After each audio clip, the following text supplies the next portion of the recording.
E. Martin in the house. I'm with my 3 of my 4 crazy daughters. There's Shy. Say hey, what's up, Shy? All right, Jasmine. What up, baby girl? And Z Low in his house. All right, so I'm turning it, and this is their dad.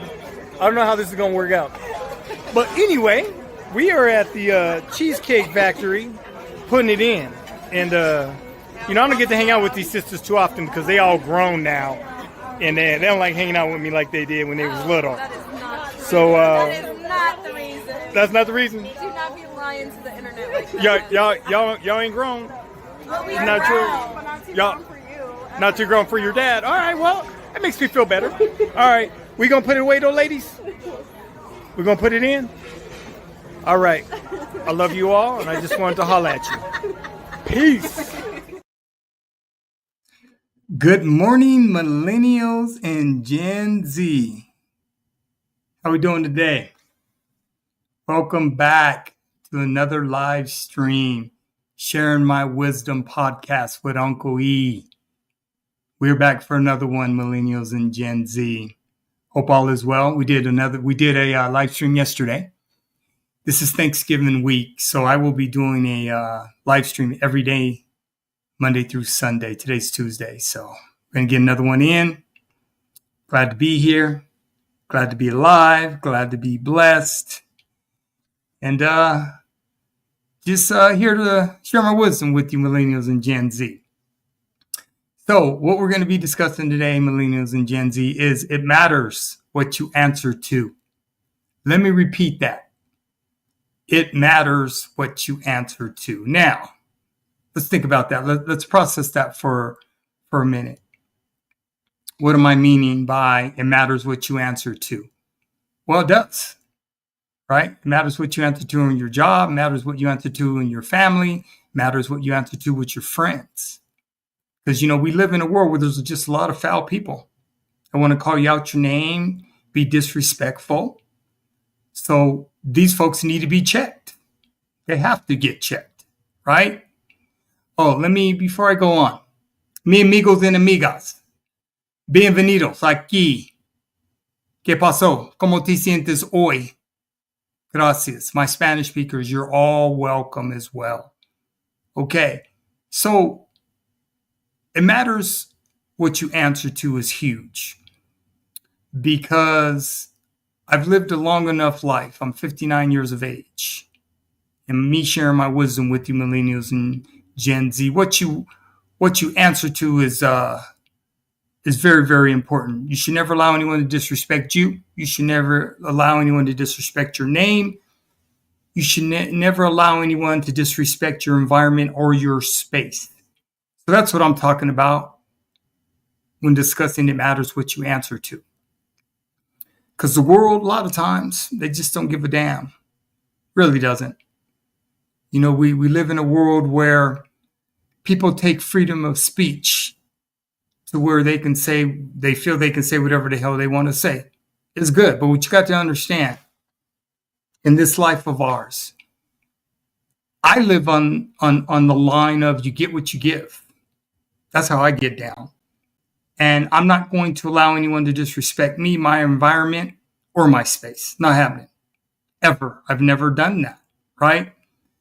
So if you can't call me by my name and address me respectfully, it ain't happening. I don't have a problem checking anybody. You feel me? Because a lot of folks that want to call you out your name, they've never been checked. And until they get checked, they're going to be disrespectful. They're going to be crazy. Now, Sharing My Wisdom podcast, we're all about good vibes over here. Don't come over here with no foolishness. Don't come over to my YouTube channel with no nonsense, because I'm going to shut you down if you do. I am here to share my wisdom with you, Millennials and Gen Z. And I am sure there's a lot of you that are not going to agree. And it's good. You can have your opinion. Don't have a problem with that. But what you're not going to do is you're not going to come to my YouTube channel and just think you could talk crazy and be disrespectful and leave crazy comments, because I will block them. Not entertaining it at all. Not now, not in the future. Good vibes only. And if you can't respect that, you need to go to someone else's YouTube channel. You need to go to another content creator and harass them, because we're not doing it over here at Share My Wisdom Podcast with Uncle E. So, with that being said, I have another great video that I'm going to be sharing with you today. Once again, coming from TikTok, my library of education. And really enjoyed doing the research on this, Millennials and Gen Z. This is going to be a good one. It's let me see here. It is, let's see, the video I'm sharing is about 20 minutes long. So, a lot of good information coming from TikTok. You share your lives through TikTok, a lot of Millennials and Gen Z. So, no need for me to reinvent the wheel. I will take that information and I will repurpose it and I will share it with you for what I need to do on my YouTube channel. Okay, before we get into the video, let's take a look at my YouTube channel. And we're going to take a look at these ebooks that I sell.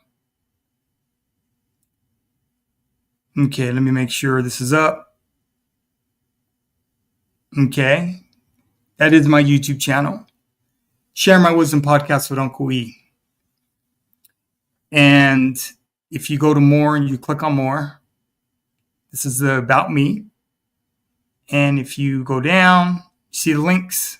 These are all the links, right? Click on Share My Wisdom Podcast ebooks.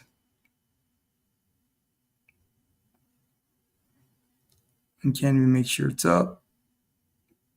Okay, that is up. Good. Okay, here are my ebooks. I have 23 ebooks that I sell. Each ebook is for purchase $7. The Daddy's Girls, A Father's How To, and Building Lifelong Relationships with Our Daughters. It's a $15 ebook because I have another YouTube channel called Girl Dad YouTube channel where I work directly with fathers of daughters, regardless of their ethnic group, background, and or culture. So that's a separate YouTube channel. I got 2 YouTube channels going at once. And Daddy's Girls is a self-published book. I self-published in 2020. It's available at Amazon.com in a paperback, and I'm selling it as an ebook as well. Okay. So like I said, all my ebooks are $7 a piece. They go hand in hand with my live streams, and each ebook that I've written, I will be doing a live stream on. Okay. So if you're interested, no pressure. Feel free to purchase them. $7 a piece. We'll check them out. These are my ebooks. And you can see your brother's gotten busy. I love sharing my wisdom with you, young people.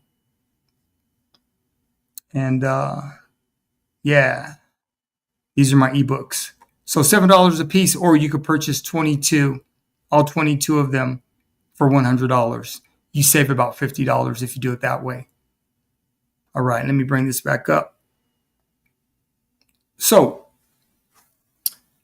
Millennials and Gen Z, it matters what you answer to. It really, really does. And as you get older and you further yourself in your careers, I'm sure most of you have already had experiences with working with people that are just difficult, managers, supervisors, right? And you always got to keep your head up and your chest out, right? But the one thing I encourage all Millennials and Gen Z, don't allow anyone to disrespect you. Because most folks that are disrespectful, they've never been checked. I'm telling you, I've lived long enough. I've had to check a lot of folks in my lifetime, right? And checking someone puts them on onus that you're not playing, right? So it matters what you answer to, Millennials and Gen Z. Let's get into this video. Let's check it out. Let me get it set up here.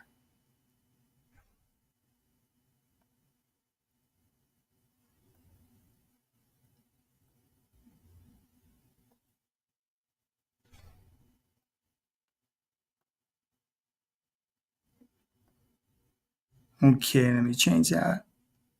see where do I want to be. There we go. Okay, Millennial and Gen Z. It matters what you answer to. Here's the video. Always remember this, my friend. It doesn't matter what people call you. All that matters is what you answer to.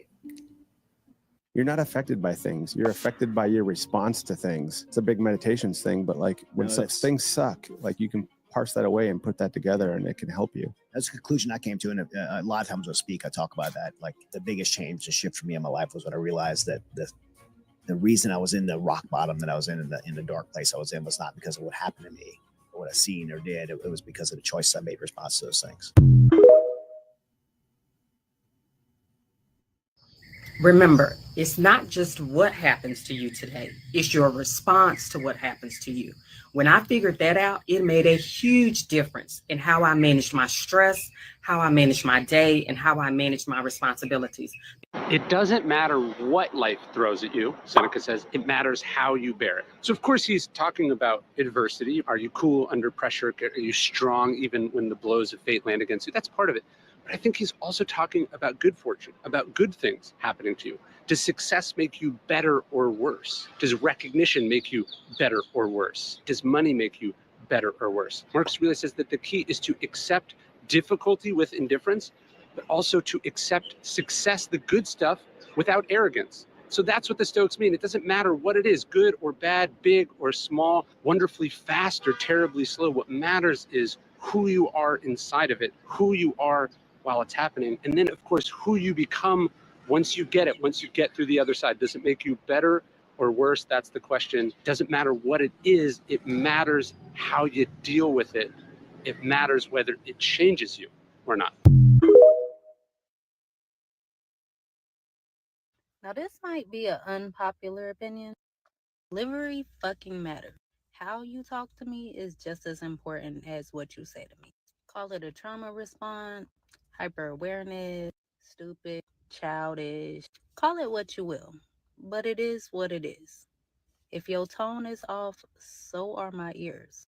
If your delivery is off, so are my ears. All that's gonna happen is I'm gonna end up getting defensive, I'm gonna shut down, I'm gonna stop talking, or I just stop listening. And you know what? I actually don't feel that bad about that. I don't believe in letting people just talk to me any old kind of way. It's just not a thing in my life that I'm willing to tolerate. So if you really want your thoughts and opinions and hot takes to be heard, work on your delivery before you come to me. Think it through. Reread that message and make sure it came off how you intended. It's not that hard, but you know what is hard? Being ignored when you're trying to express yourself. That's exactly what happens when you don't consider your delivery. I can punch you, you fall, bust your head on the cement, you start leaking, you die. Yep. I'm going to jail. Absolutely. That's a fact. Absolutely. All because of a hot moment where I felt disrespected, or I felt like, you know what, you treated me a certain way that injustice. I wasn't supposed to, injustice, if you will. You treated me in a certain way I wasn't supposed to be treated. Yeah. I responded. Now I'm going to jail for life. One way to increase the probability that things will unfold for you properly is to not lie. Just stop lying. Period. Stop saying things you believe to be untrue. Stop doing things you know to be wrong. Just start with that. You'll get closer and closer to the truth. And the truth is the adventure of life. That's the advantage to the truth. You have the world on your side. But obviously, because if you're lying about things, you're opposing reality. Who are you? Who are you to oppose reality? Good luck.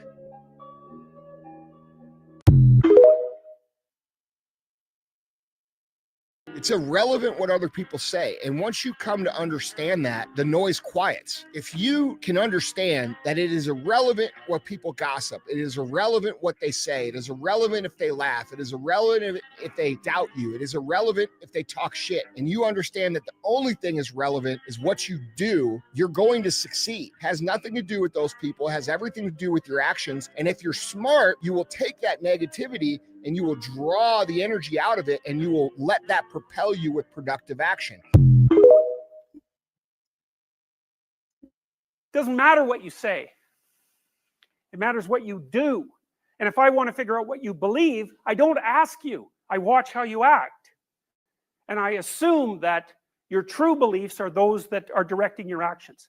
And so truth is discovered in action. And that's a very different claim, you know, and it's not the claim of a passive observer. It's the claim of someone who's actively interacting with the world. And of course, we are always acting. We're always acting interactively with the world. And not only that, if we don't act interactively with the world, we cease to exist. I have my favorite quote. What's your favorite quote? What you're not changing, you're choosing. You got some in your life you complaining about and you're not changing it. Could be your relationships, your body, your health, your job. You're choosing it. You're choosing it. Never accept a position where you have the responsibility, but you don't have the authority. Be careful what you tolerate, because people they will try to test you. And so I know that I say this a lot. We already know this, but sometimes we need to be reminded that you need to be careful what you tolerate. Because what ends up happening is when you keep tolerating things and you keep letting things go and you slide it underneath the rug and you keep saying, I'm going to forgive and move on and forget, the same repetitive behaviors won't go away. You can't change people. People don't want to be changed and they don't like constructive criticism. You need to move along. You need to realize that you can no longer be with this particular person or carry on the same relationship that you once had, and that is okay. A lot of times you just stick around with people because we're comfortable, and that's not okay half the time, because what ends up happening is you're going to start resenting this person or this relationship, whatever it is, and you're going to tell yourself, why did I allow it to let it go this long and I didn't stop it? Okay. So this is your reminder that if you are around somebody that you are just tolerating and you can no longer tolerate it anymore, cut it off. That's it. You need to be done with it. I love you, and I hope this helps somebody today. You can't rely on people. You can't depend on people for shit. No matter how trustworthy you are, how genuine you are, how real you've been to them, you can't rely on people for shit, especially in today's generation. You just can't. When somebody has their mind made up about you, I don't care how many times you defend yourself, how many languages you put it in, how much proof you have, it isn't effective. Let them wallow. 2 + 2 is 8. Yes. You're a jerk. Okay. You did this. Fine. Do not engage. Your ego wants to win. Let them win the day, because you're winning in life. I've said this 200 times. If someone is smearing you to someone and they believe it and they don't want to know the truth, your truth, so what? So what? The more you run around town trying to defend yourself, you look insecure. You look almost guilty at times of what it is that they're saying. You're trying to defend too much.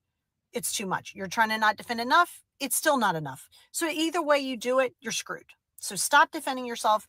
Let the limited mindset people be there. Continue living. People that keep telling you that things are impossible and that you can't do them, it's because they can't. Or they couldn't. Or they could have at one point and they weren't able to. So it's really coming from a place of deep, deep insecurity at the end of the day. And even the ones that tell you not to do something with good intentions, like family members or close friends and relatives, they're really, again, speaking to their own fears about the world. Even if they're telling you not to go do this, it's too hard, you're not going to graduate college, or you're not going to be able to be an entrepreneur and get a job. They mean well, but the road to failure is created by the best intentions in the world. I've never been harmed in my life more than by people that had good intentions. I think the easiest way to change behavior is to get around other people who already have the behavior you want normalized, right? And so I would always joke with my trainer, like, is your six-pack contagious? Like, can it rub off on me? And I remember one day he was like, yes. I'm like, can we explain how that works? He's like, because if you hung out with me all the time, I don't drink, I'm up early. I work out every day. I work out really hard. If you saw my intensity level paired with the normal person's intensity level, aka yours at the gym, you would probably up yours, and it would just be natural.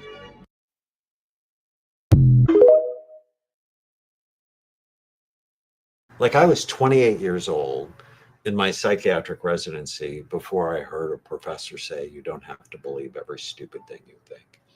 That thoughts are not reality. Yeah. That thoughts come from all sorts of places. They come from your ancestors. They come from the voices of your mom and dad. They come from the news you listen to, from the music you hear, from your friends, from your foes. And they lie. So I was thinking, life is about growing and learning and being better. And I was thinking about, how as a woman of God, you have to change the way that you think. You have to transform yourself. And we have to change the way that we do things. We have to change the way, like I said, the way that we think. And we have to change the way that we respond. And that's one of the things that I've been working on, is my response, how I respond to people when they come at me in an ill way or in a disrespectful manner. In a carnal minded way, your first reaction is what? To cuss somebody out, right? Cuss them out, beat them up, whatever, let them have it. But as a woman of God, you have to learn how to respond in a godly way. And sometimes I have to stop and tell myself, really, what would Jesus do? And how should I respond to certain people and to certain things as a woman of God? And that's something that I have been, teaching myself to do. Is not always easy, but you can definitely get your point across to people, and you can still be stern without having to curse them out. And you can also respond in a way they probably would not expect you to respond, in a more loving, take a more loving approach instead of a rejecting approach or a defensive approach. So that's one of the things that I have been working on, is my response. And it's been some stuff that I've had to deal with. The devil is real, demons are real.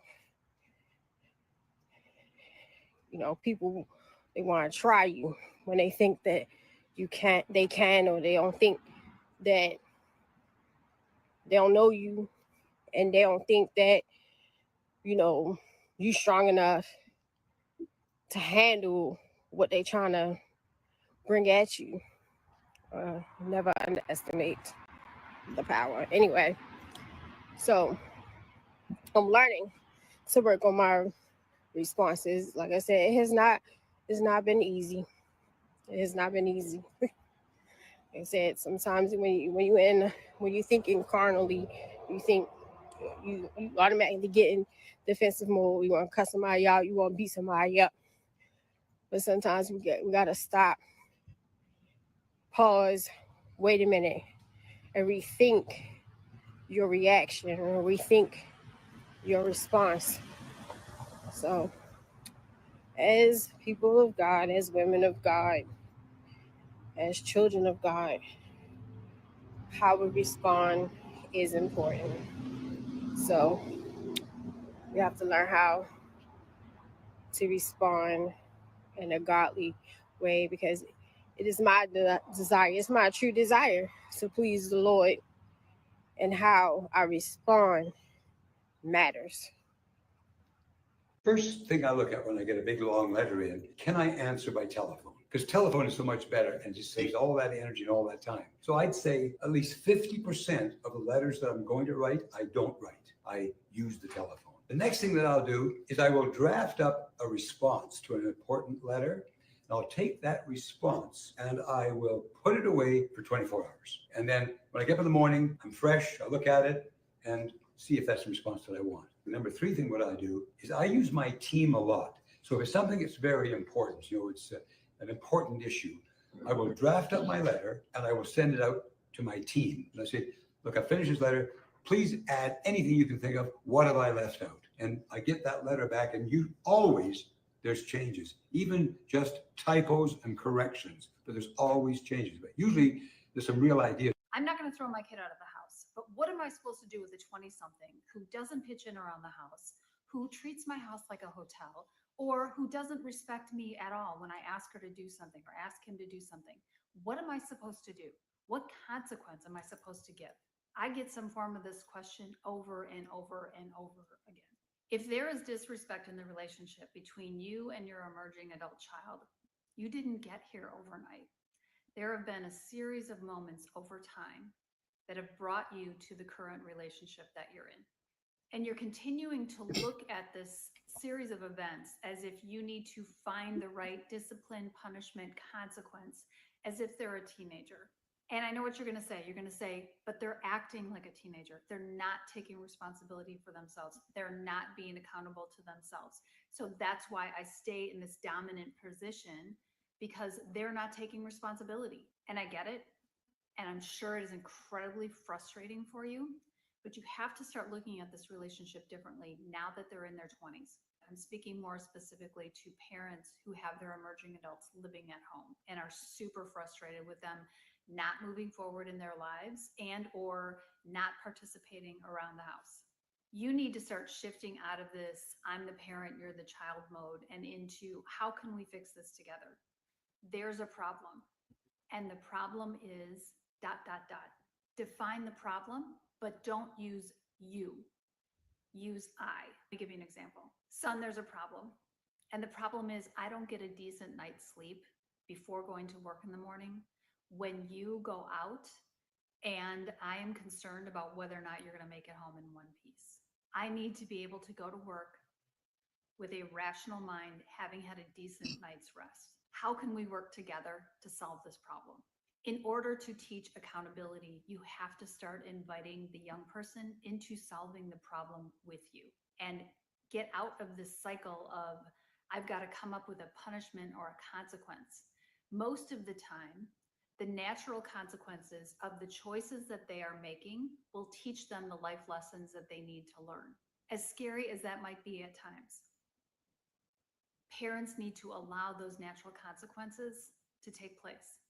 And parents, you also have to learn to set boundaries for yourself. At this stage of the game, when you have an emerging adult who's living at home, and they may be struggling with mental health issues, and let's say they won't get help, and you won't throw them out of the house. Part of the condition of living at home is that they start working on their mental health. And your energy has to stop coming from trying to control them. It has to come from being confident in your message, being very clear, and if you've got a co-parent with you, the both of you being on the same page, and consistently, calmly sharing the message that they need to get help in order to continue living at home. It will likely take more than one conversation. I regularly help parents stuck in this cycle, stuck in this situation. I help them come from a place of confidence, to clarify their message, to be consistent with their message, and to calmly share that message. The change in the dynamic has to start with you, and that is a shift in the approach.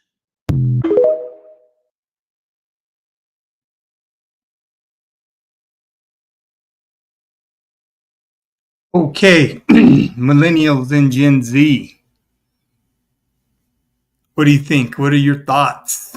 Would love to see your comments, and would love to see your feedback. right? Because sharing my wisdom podcast with Uncle E, this is what I'm doing. I'm sharing my wisdom with you. Now, you had a variety of people, humans from all socioeconomic backgrounds and cultures. And that's what I'm going to do. I'm going to make sure I'm very diverse when it comes to men and women. And like I said, I really appreciate TikTok because there's just a wealth of education there. It's a library of education. And doing the research that I do when I'm putting my live streams together is a blessing. So I feel good about it. And as you can see from these humans, you know, they're approaching life, looking through their lens, and, you know, being as best prepared as they can. So millennials and Gen Z, it definitely matters what you answer to. And it is something, you know, being 59 years of age, for me,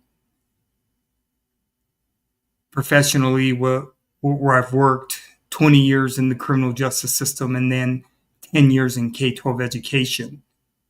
So I worked with children and their parents for 30 plus years. And kids have really, really taught me a lot just about life. So I learned a long time ago professionally, if I'm going to reach young people, I have to meet them where they're at, not where I want them. I have to meet them where they're at, and I have to listen. Don't do a lot of talking when I'm dealing with young people. I do a lot of listening, though. So it matters what you answer to. And one of the most important things, millennials and Gen Z, it doesn't matter how you start. It matters how you finish. Let me repeat that. It doesn't matter how you start your life, but it definitely matters how you finish your life. You feel me? You should always be able to walk away from all situations with your head up high, feeling good about your decision making. Own your decision making. Own it. It's going to make you a better human being. It's going to make you better at life. When you go into situations, millennials and Gen Z, that aren't going to be kind and possibly pleasant to you, do your best to always come out better than how you arrived. That's how I've lived my life. And it's always worked for me because I'm very, very objective. Not much gets to me. It just really doesn't. I'm only in control of what I can control. What I can't control, I don't worry about. It's not on me. I control my actions. I control my feedback. I control how I interact. I control how I go out. I'm in control of those things. How other folks act around me, not in control of it.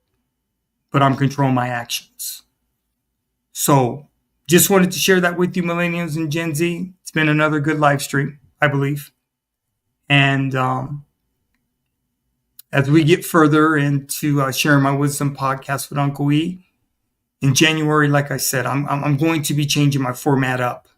I'm going to get through the rest of this year and do things a little bit different. I want to bring on millennials and Gen Z onto my YouTube channel and, you know, give you an opportunity to come on my podcast, you know, and let's have these discussions. Let's talk about these one-on-one discussions that need to be had. I just believe that the elders, my generation and baby boomers before me, I believe they should step up and step into the lives of these younger people because a lot of younger people, you're really, really struggling. And we have the answers because we've lived it. We've been there and we've done it. You know, I'm all about sharing information. I'm all about good vibes. I'm all about solutions. That's how I get down. Okay. I will not ever allow myself to be around negative people or in a negative environment. It's not happening. Because my peace is going to happen. I'm in control of that. I will make sure of it. So, All right, Millennials and Gen Z, it's been another live stream. It's been another good live stream. I appreciate you. Feel free every time I subscribe, like, share. Feel free to share my videos. Subscribe, like, share. Feel free to do a reaction to any of my live streams. Okay? I don't have a problem with that. As long as you're objective. No foolishness, no nonsense, okay? Because I'm sharing my wisdom with you. I've lived a good life. I've lived a decent life. I've lived a consistent life. And, my 4 adult daughters, 36, 30, 27, and 24, amazing women. All amazing women. Love my baby girls. They're awesome. Living their best life, doing their thing professionally. So very grateful, very proud of all them sisters. All right. So, mis amigos, hasta mañana por la mañana. We'll be doing it again tomorrow. Like I said, I will be doing a live stream every week, every day this week. And it's Tuesday. So tomorrow's Wednesday. And I welcome you all, Millennials and Gen Z. Okay? All right, may God bless you. Keep your heads up. Enjoy these holidays. I will keep you in my daily prayers. I will. I pray that you do the same for me as well. All right? Okay, Millennials and Gen Z. This is Ephraim B. Martin. I'm out. I'll holler at you in the morning. Peace.